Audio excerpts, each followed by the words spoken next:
First of all, I want to thank you all for being here, for allowing and for having the time to do this interview in regards to the amazing Dungeons and Dragons LEGO Ideas set. First of all, I would like you all to introduce yourselves, Lucas, the fan designer, and the team over there at LEGO, and if you could tell your names. And I usually do this where I ask designers to tell some of the sets that you have worked on that people might be aware of.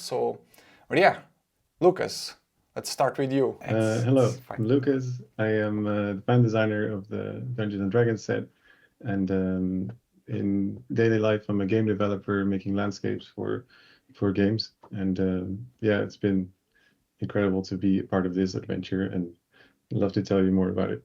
I'm Jordan. I'm the creative lead on LEGO Ideas. I've been at the LEGO Group almost 13 years now, but bigger sets that I've worked on is the LEGO Sea Cow and the Rexcelsior, or whatever it was called in the end, from the LEGO Movie 2 as well. Yeah, those kind of sets. Wes, I'm normally on Friends, but get loaned out every once in a while to work on things like this, or Rivendell, or Blacksmith. I've done a lot of ideas stuff as well. So yeah. And I'm Chris, model designer on normally on the superheroes team, but I've also, like Wes, been loaned out on various different projects. Like we worked on Rivendell together along with Mike, and also worked on tons of superheroes like the 1989 Batmobile, things like the big Guardian ship, and the newest ones from the Guardians of the Galaxy 3. And worked on The Office for ideas as well. So yeah. XL-15 Starfighter from Buzz Lightyear. I love that one. I love that one, if I can say so myself. So good job on that. And of course, all of you have designed amazing LEGO sets. I'm also looking forward for the Friends rover. Wes, that's awesome. That's really awesome. And of course, Jordan, you have made a lot of incredible stuff as well. So Jordan, could you tell us more about what this LEGO set is all about? Yeah, I mean, this is the first LEGO Dungeons and Dragons set we've made, thanks to Lucas's amazing submission. This was part of a challenge that we issued to the platform, which was the first time we've issued a IP brief to the platform on LEGO Ideas. So that was really interesting to see all the different submissions we got. We got a lot of amazing ones, which then went to a fan vote. And Lucas's submission is the one that won. So then we started developing this.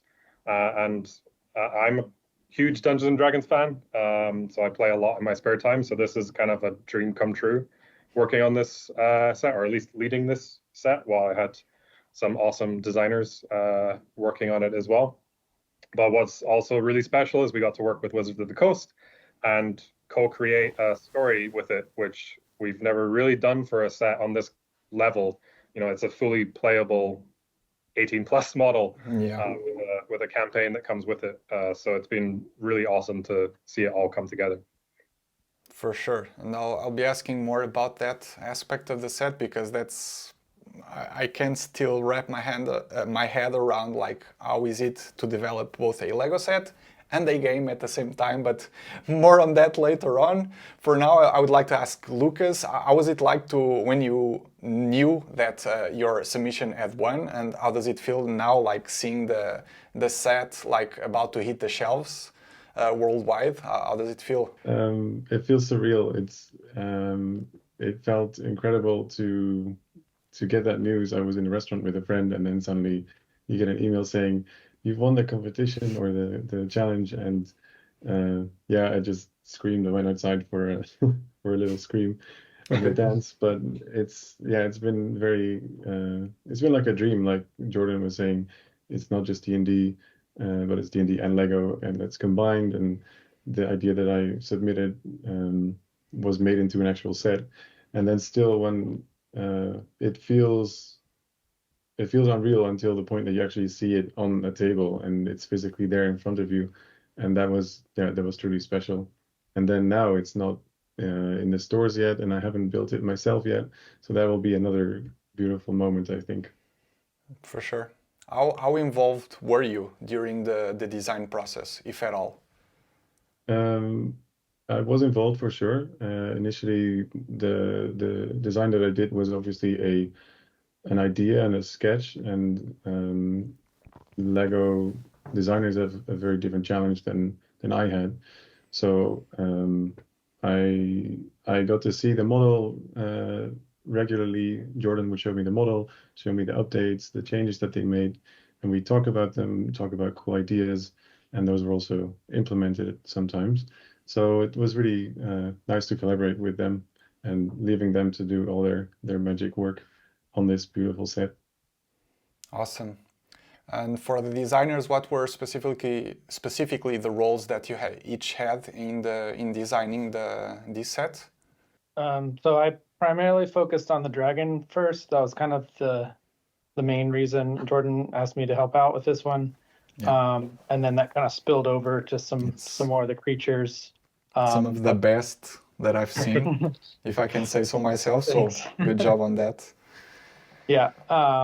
So yeah, the dragon, the beholder, and then I kind of started the inn a little bit, and then as usual when working with multiple designers, there's a bit of touch and go and picking up and looping each other's work, but generally stuck to the creatures as my task.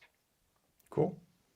And I was mostly working on the top tower section, kind of like that final piece. So yeah, I was mostly working on that section, and Mark was working on the dungeon cube kind of directly below it. So he was working on that section, I was working on the tower, and we were definitely chatting a lot to figure out, okay, how's the bridge going to connect? What's that seam line going to look like? Where do the stairs end so that they can meet up with the tower? I think that was the big challenge of like, should stairs go this way or that way? Which is best visibility or best access point? So there's a lot of kind of coordination in that one sense. Yeah. And Jordan? I mean, mostly just being the creative lead, but okay. I really wanted to build something, so I built the Displacer Beast. Went through a couple of loops on that, and then Mark finished it off in the model review process. And the gift with purchase. Oh yeah, and the gift with purchase was me as well. Just, that That's kind of cool. came kind of randomly out of the blue. So I was like, okay, I can. It's a small enough model I can. Yeah. I was going to ask about that, but I think this is a very neat inclusion, and yeah, kind of seems like it's the perfect place to fit some dice in there. Yeah, right. It was my brief to myself was it has to carry a whole set of 7 dice because a standard set has 7 dice. So, but I've seen other people online using it to store their extra accessories and minifig parts, which is also nice. Yes, yeah, I might do that because they're scattered around here. And yeah, I really want to know this. How was it like to design both a Lego set that's also a game at the same time, an adventure that you can play? It was difficult, but it was really fun at the same time. We didn't plan on having a story from the very beginning. That was something that happened organically. We kind of had a meeting with Wizards very early on and said, wouldn't this be awesome to have a campaign with it? Hint, hint. And they offered to write a campaign, and they have like some of their best story writers that write all the books that you can buy normally working on this. So that was awesome. But then we obviously had to loop in with them constantly about what have you included in the story? What have we included in the model? But that was actually really fun. And it brought up a lot of just silly discussions. So Alex, the Dragonborn, his original name was Alex Redscales. Yeah. And I just spoke with Wizards and said, well, he's green. So red scales doesn't really make sense. Exactly. And they were like, okay, we'll change it to jade scales. That's fine. So it went back and forth. So one time we were talking about the mirror that appears floating in space in the dungeon. And I was like, we don't really have a mirror element, but we have this frying pan that sort of looks like a mirror. It's a shaft with a disc. And they went, oh, no, we'll just change it to a frying pan in the story. That's even funnier. Okay. So that led to the change of the story. And then vice versa, when they were talking and describing the prison cell, they were like, there's stairs leading up to it. And I was like, we don't really have stairs there, and there's not enough space create a proper staircase? What if we had a ladder there? Because that we could easily build on the back. And they said, yeah, that's great. So then we added the ladder on the back of the dungeon. So it happened very organically, and we were just building lots of minifigure magical items and kind of showing them, seeing what they would prefer. Okay. So it was kind of like, okay, we have this model, what can be adjusted to this model, but they were also giving like some inputs and and we asking would for give changes on the input. model. Yeah, and we would give input to the story and say, we don't really have this, or we can't really do that. Could you do this in a different way? And it didn't go through that many drafts for it to be where it is right now, which is amazing. Okay. They were very open to the humor as well. So the whole thing was called Project Hot Wings, because that appears in the story quite a lot. So it was just a lot of fun. I think for me, designing the sketch for the model, I also approach it very much like a game, like I would approach a video game, is where every time you enter a room or a space, you give the players options of where do you want to go next, what do you want to do? Do you want to take this door or this, jump down this trap door, or do you want to climb something? And that's something I try to implement in the model, so you can have different ways of going through the space and getting to the top of the tower, or starting at the top and then going down as well. So from that point of view, was it like, did you ever think of the set as something that you could actually play an adventure in, or was just something that, how was it like to design it? Yeah, definitely something that you could play as an adventure with different settings, like the tavern and the meadow and then the dungeon. And then you could have your adventure either as a whole group together, or people could split up and do different approaches. Maybe a thief or a marksman could climb something that other heavier players couldn't do, for example, to have like all the options in there. But then how does it feel like to have like an actual Wizards of the Coast adventure designed for your set? How does that feel like? That feels like a very special privilege that they have gone through so much effort to make this adventure. And it'll be a really fun adventure to play. And there's so much detail and little references to classic Dungeons and Dragons ideas. So I think people will like that a lot. For sure. The adventure itself, it's also quite interesting and has a very like Lego-y language and design to it. So I'm guessing like the story was like Wizards of the Coast driven, but then the design and the graphic design of it all was probably Lego, right? Partly, we actually outsourced a lot of the illustrations with a company that we work with a lot, and they were great. Wizards wrote the story, and then the company we were working with formatted it, laid it all out, and we went through quite a lot of versions of how the book should actually look inside, because Wizards actually wanted it to feel more Lego than the books that they're usually making. So that's where we had a lot of fun with like the styling of the bricks in the background and the flames in the corner and the kind of brighter aesthetic to it. So yeah, it was a lot of fun to actually develop this, and I actually can't believe we got a physical book.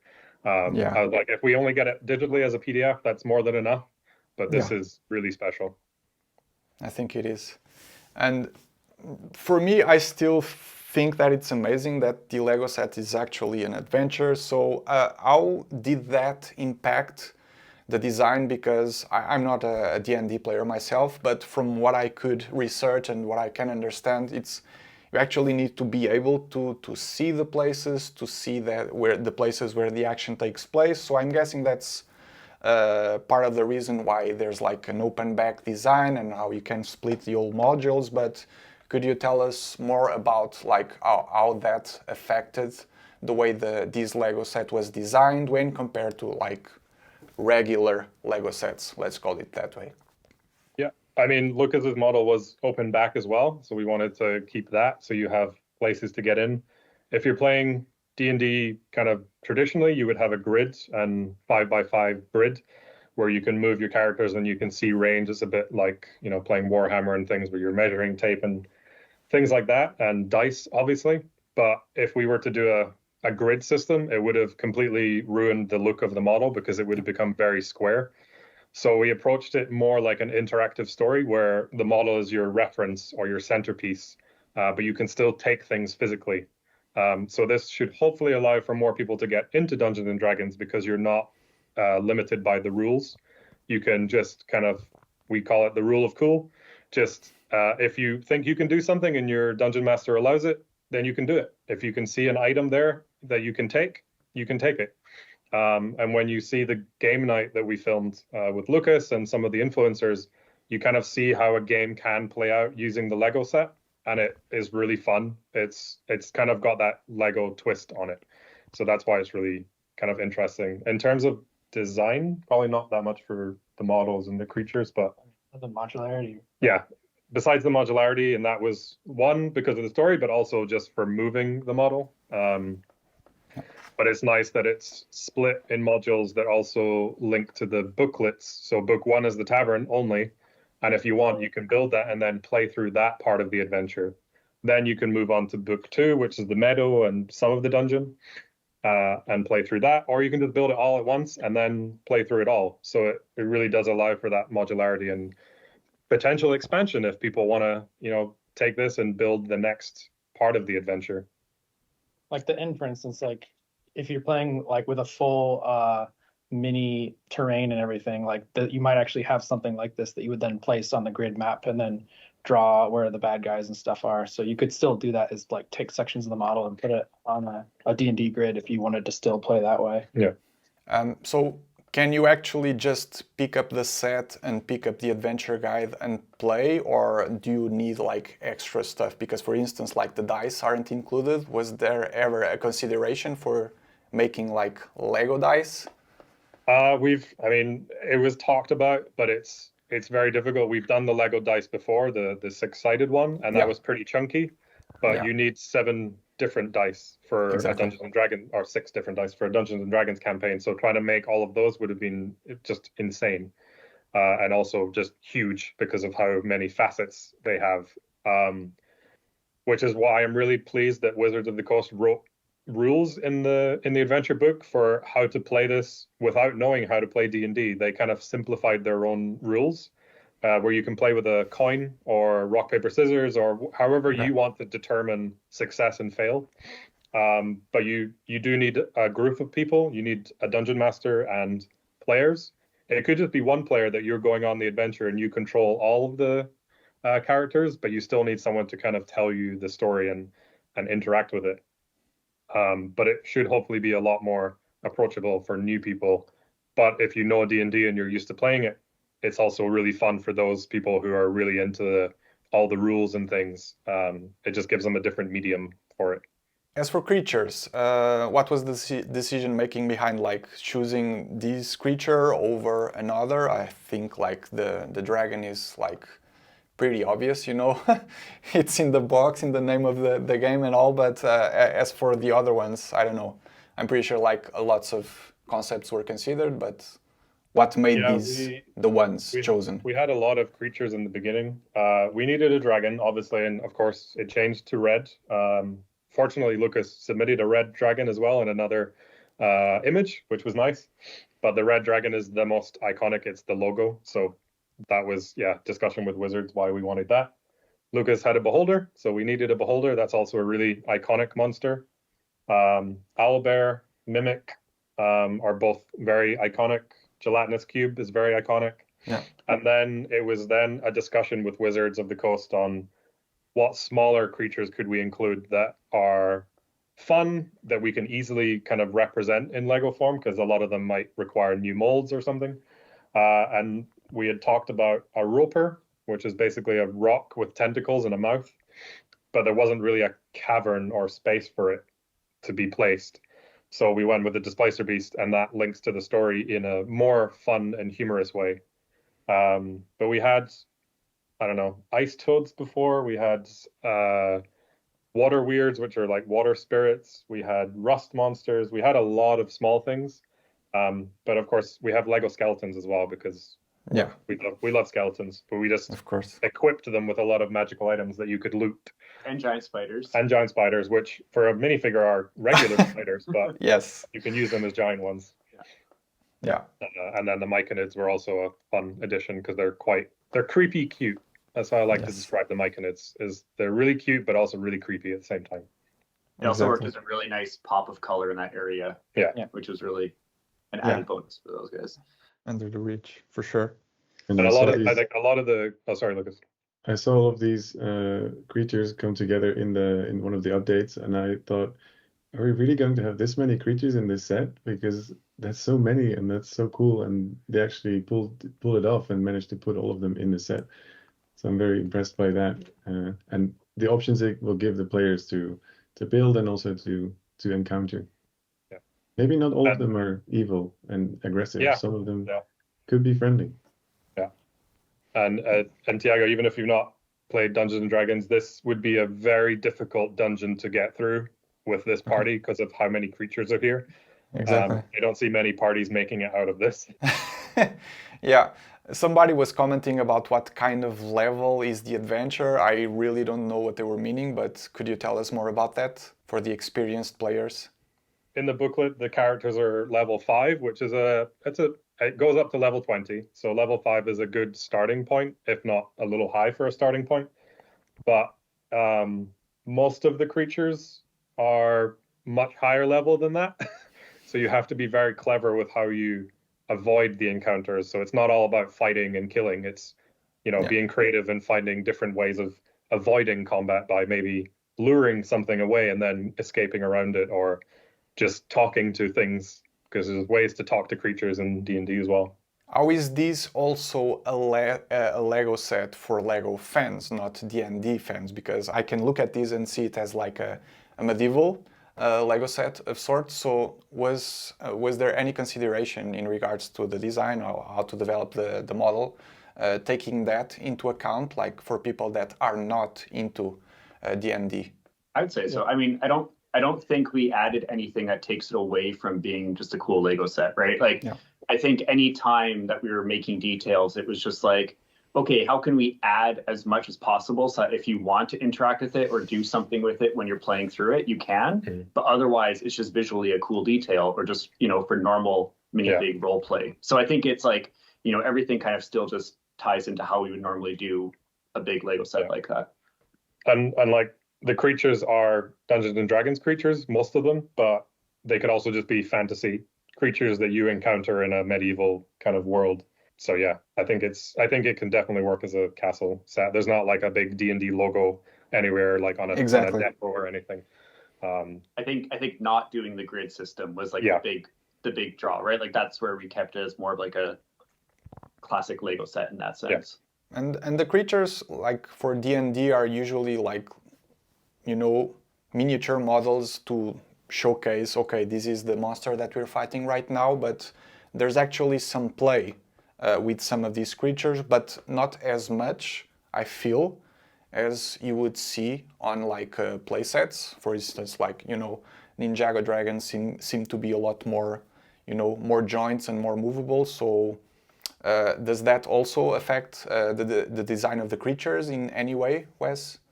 Yeah, I mean, I think it's also important to point out that I don't think we've actually done an 18 plus Lego dragon before.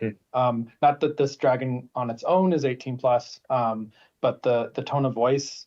So like the play features for an 18 plus dragon wouldn't be as important as the display For sure. value of it, for instance. So it's, especially because it's essentially a giant Lego mini, it was more about capturing the silhouette of the dragon and being faithful to the reference of how red dragons in D&D look, while still having enough posability that you could have some customization.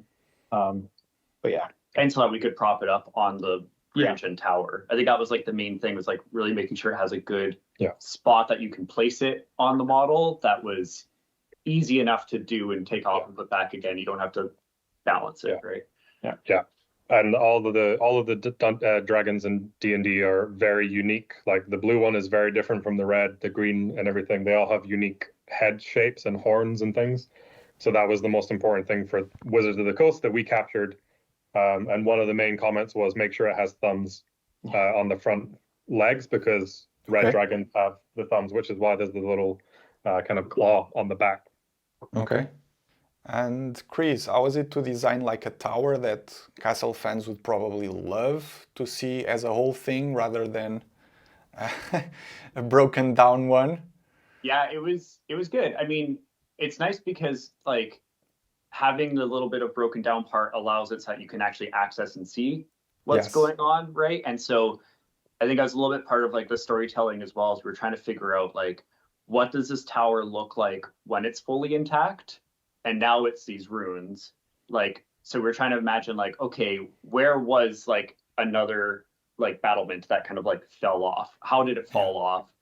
Did that then like, you know, we kind of played with the idea of like, was there another one of these towers here that fell off and kind of crumbled, and that's why we have these stairs, and that's like those are the ruins of that chunk, and then it's now it's been inhabited by our, you know, the characters living there now, and they've kind of just like, you know, made do with what they have. So there's a lot leading into it, and like, you know, having the wall that's kind of broken, trying to think about like, okay, if it is a little bit jagged, could this be a way that someone can climb up or try to crawl over it? You know, does that add to the storytelling or add to the possibilities that when you're playing with it, you can do extra things?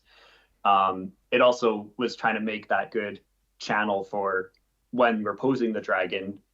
You know, the lake kind of has a good spot for where it should go. So like, you know, that little bit of tower above the door, or the roof above the door is taken away because that's kind of like the spot where the leg fits really nicely. So, you know, so considering all of those things to kind of make the ruined tower feel complete enough, but also allow for access and also allow for storytelling, that kind of all makes sense. So, I mean, I'd love to see if someone, you know, build up what the complete tower looks like. I mean, that would be cool to see. So, I'm sure somebody will.